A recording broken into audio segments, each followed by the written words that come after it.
There's one very special template in our template library, and that's the form template. Let's go have a look at it. Let's click on template library, scroll to the bottom, and it's the bottom one. It says form. So we click on this, we add it to our web page.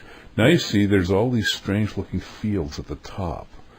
These actually won't display on your website. These are the hidden fields that actually make the form function. This is the secret to how the form works. And you'll need to edit these, and now I'll show you how to do that. When someone fills this form out and clicks submit, it's going to send it to an email address. And this is the first part of the email address, the email prefix. This is what goes before the @ sign in your email. To edit this, we simply right-click on it, and we click on Hidden Field Properties.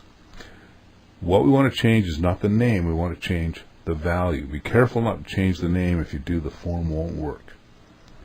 So, in this case, I'll type in Bob. Now the next one is our email domain name.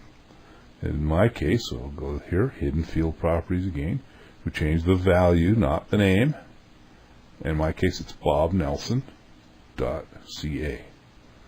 Click OK.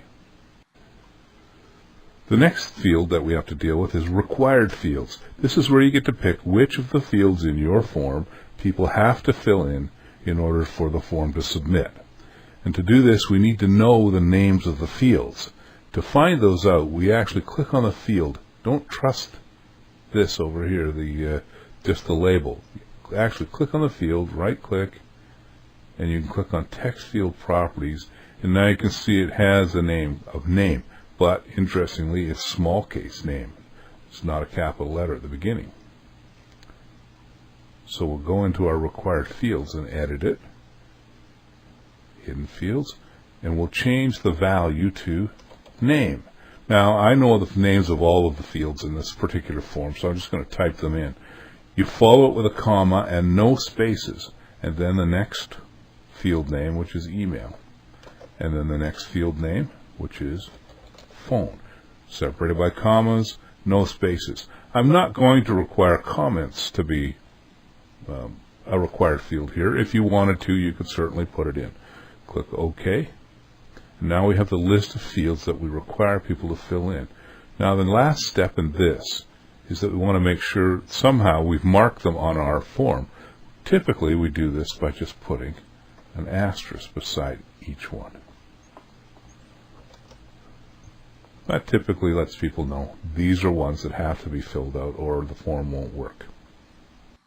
When a visitor to your site fills out this form and clicks submit, it typically will take them to another page on your website. And usually this is a thank you page where we say thank you for submitting your form and whatever message you want to leave them. So you need to create a page in your website using the Create Page tool called Thank You. And this on our form is where we tell the form when it submits to go to that page. So we simply go to Hidden Fields again, and now we type in the full address. In this case, you have to put the http:// These are the ones under your question mark on your keyboard. And in my case, it's bobnelson.ca /thank and _u.html.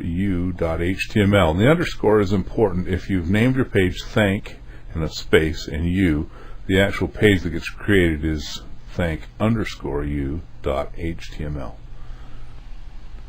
And then we click OK. The last one of our hidden fields is the subject. This is what will be in the subject line of the email that gets sent to you when someone submits this form. It's important you put something in here so that when these form submissions come in, you actually recognize that's what they are. So in my case, we'll go to Hidden Field Properties, change the value, and I'm going to type in form submission from bobnelson.ca. That way I'll know that it was someone who filled out this particular form. Click OK. You can type anything you want in there that will tell you that it was this form that got filled in. If you've got more than one form on your site, you want to sort of name them so that you'll know which one it is.